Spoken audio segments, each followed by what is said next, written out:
नमस्कार दर्शक बंधु आज एक राशि वीडियो को आपण मानक स्वागत। 13 नवेम्बर 2024 मसीहा बुधवार केमिति कटिब आजिर दिन।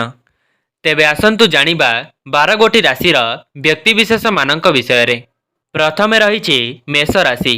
प्रत्येक क्षेत्र में प्रतिबंधक लगी रहिबा, किंतु आपण खर्चांत होई काम हासिल करिवे। गृह समस्या, भूमि, गाड़ी मोटर संपर्कित प्रतिबंधक लगी रहिबा। धार करज, टंका पैसा प्रभृति को केंद्र करी कलह आशंका को एड़ाई दिया जाई न पारे। साहित्य, क्रीड़ा एवं संगीत आदि क्षेत्र में उन्नति फल प्राप्त करिवे। एवं जो माने बिजनेस करुचंती से माने तांको बिजनेस रे आशा ठारू अधिक फल प्राप्ति करिवे। तो एबे आसंतु जानिबा वृष राशि व्यक्तिविशेष मानक विषय रे। धनाधिपंक शुभत्व आपण को आर्थिक सहायता प्रदान करिवार मार्ग उन्नत कराइब। आकस्मिक भाव में निमंत्रित होई आलोचना रे निजको सामिल करने को पड़ी पारे।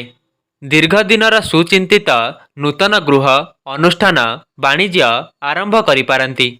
जड़े अंतरंग बंधुंक कथा बारंबार मनरे आलोडन सृष्टि करिपारे।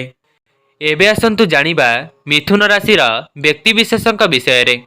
सप्तमाधिपति व्यय भावस्थ हेतु कौनसी विवादीय घटना रे हस्तक्षेप आपण को महंगा पड़ी पारे। आपणकर पारिवारिक अस्थिरता और अशांति कारणरू मन भल रहिब नाही। नूतन बंधु संपर्क जोड़िबा पई चेष्टा कले उपकृत हेबे।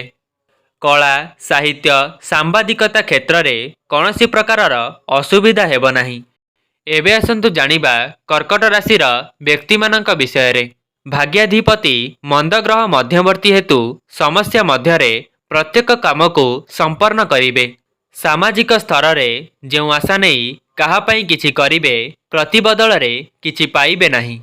आजिर यात्रा समय रे जड़े पदस्थ व्यक्तिंक सानिध्यरु उपकृत हेबे। वाणिज्य, परिवहन, आईन अदालत क्षेत्ररू सुफल पाइबे।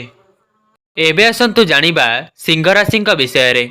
धन लाभाधिपति बुध कर्म भाव को अवलोकन करिथिबारु बंधुंक माध्यम रे अभिलाषित जिनिस पाई पारिबे। कर्म क्षेत्रर समस्या समाधानतर चिंता मन को विव्रत करि पारे। तरबरिया यात्रारू दूरेई रहिले आपणक पई भल। रचनात्मक काम, अध्यापना, परिवहन, निर्माण, वाणिज्य व्यवसाय पई दिनटी बहुत शुभंकर रहिछि। एबे आसंतु जानिबा कन्या राशिंक विषय रे। कबंध ग्रह केतु राशि रे थिबारु कर्मक्षेत्र रे अन्य मानक कथा को सहजरे ग्रहण करि परिबे नाही। बंधुंक पाखरे अभाव असुविधा जणाइले आशा पूर्ण होई परिबो। अन्य मानक द्वारा संपन्न करा जाइतिबा कामर समीक्षा करी आपण व्यस्त हेबे। पिला मानक कार्यकलाप निज पई असंतोष सृष्टि करि पारे। एबे आसंतु जानिबा तुला राशिंक विषय रे। वक्री शनि एकादिक्रमे कर्मक्षेत्रर अव्यवस्था पारिवारिक जीवन को प्रभावित करिब। मानसिक अशांतिजनक प्रत्येक कामरे भग्न मनोरथ जंत्रणा को बढ़ाई पारे। चित्रा नक्षत्र व्यवसाय और परिवहन क्षेत्र में सुफल पाइबे। कला, साहित्य, संगीत, चलचित्र क्षेत्र में द्रुतोन्नति परिलक्षित हेबे।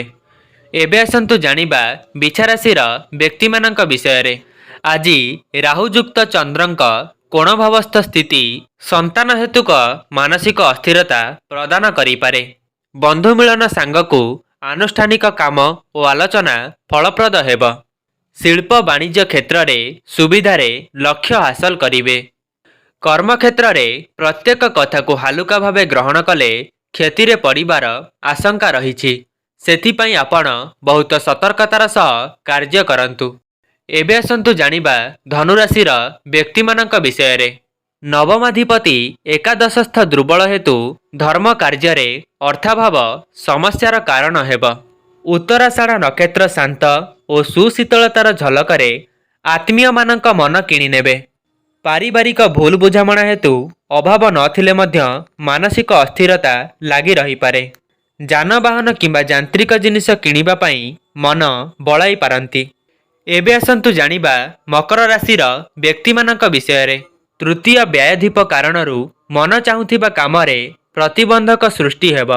अवश्य ପ୍ରିୟଜନଙ୍କ ଆଶ୍ୱାସନା ସାମୟିକ ମନକୁ ଲାଘବ କରିଦେଇପାରେ। ବ୍ୟବସାୟ ବାଣିଜ୍ୟ ଓ ପରିବହନରେ ଉନ୍ନତି ଘଟିବ। ଶ୍ରବଣ ନକ୍ଷତ୍ର ଅନ୍ୟର ବିନା ସାହାଯ୍ୟରେ ବ୍ୟକ୍ତିଗତ ବ୍ୟବସ୍ଥା ଦ୍ୱାରା ଆପଣ କେତେକାଂଶରେ ଉପକୃତ ହୋଇପାରନ୍ତି। ଏବେ ଆସନ୍ତୁ ଜାଣିବା କୁମ୍ଭ ରାଶିର ବ୍ୟକ୍ତିମାନଙ୍କ ବିଷୟରେ। ରାଶ୍ୟାଧିପତି ସ୍ୱଗୃହରେ ଥିବା କାରଣରୁ ସମସ୍ତ ସମସ୍ୟା ଓ ଶତ୍ରୁତାର ପରିସମାପ୍ତି ଘଟାଇ ପାରନ୍ତି। ବାରମ୍ବାର ସ୍ଥାନ ଓ କାମର ପରିବର୍ତ୍ତନ ଚିନ୍ତା ମନରେ ଆଲୋଡ଼ନ ସୃଷ୍ଟି କରିବ। ମନ ବୁଝିଲା ଭଳି କଥା କିମ୍ବା ଲୋଭନୀୟ ପ୍ରତିଶ୍ରୁତି ଦେଇ ବନ୍ଧୁଙ୍କୁ ଆପଣେଇ ନେଇପାରନ୍ତି।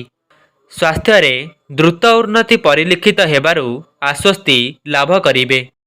ଏବେ ଆସନ୍ତୁ ଜାଣିବା ମୀନ ରାଶିର ବ୍ୟକ୍ତିମାନଙ୍କ ବିଷୟରେ। ଆଜିର ଚନ୍ଦ୍ର ରାଶିରେ ରାହୁଯୁକ୍ତ ଥିବାରୁ କାର୍ଯ୍ୟସିଦ୍ଧି ସାମାନ୍ୟ ବିଳମ୍ବିତ ସମୟରେ ହେବ। ପ୍ରତ୍ୟେକ ଦୃଷ୍ଟିକୋଣରୁ ଦିନଟି ବହୁତ ଭଲ ଏବଂ ଆଶାଜନକ ସୁଫଳ ନିଶ୍ଚିତ ପାଇବେ। ଶିଳ୍ପ, ବାଣିଜ୍ୟ, ନିର୍ମାଣ ଓ ପରିବହନ କ୍ଷେତ୍ରରେ ତରବରିଆ ପଦକ୍ଷେପ ନିଅନ୍ତୁ ନାହିଁ। ନିଜ ଲୋକଙ୍କ ଈର୍ଷାପରାୟଣତା ହେତୁ ବ୍ୟସ୍ତ ବିବ୍ରତ ବୋଧ କରିପାରନ୍ତି। ତେବେ ଦର୍ଶକ ବନ୍ଧୁ, ଯଦି ଆପଣମାନଙ୍କୁ ଏହି ଭିଡ଼ିଓଟି ଭଲ ଲାଗିଥାଏ ତେବେ ଭିଡ଼ିଓକୁ ଲାଇକ୍ କରି କମେଣ୍ଟ ବକ୍ସରେ ଜୟ ମା ଲକ୍ଷ୍ମୀ ଅବଶ୍ୟ ଲେଖନ୍ତୁ। ଆଜି ପାଇଁ ରହୁଛି, ନମସ୍କାର।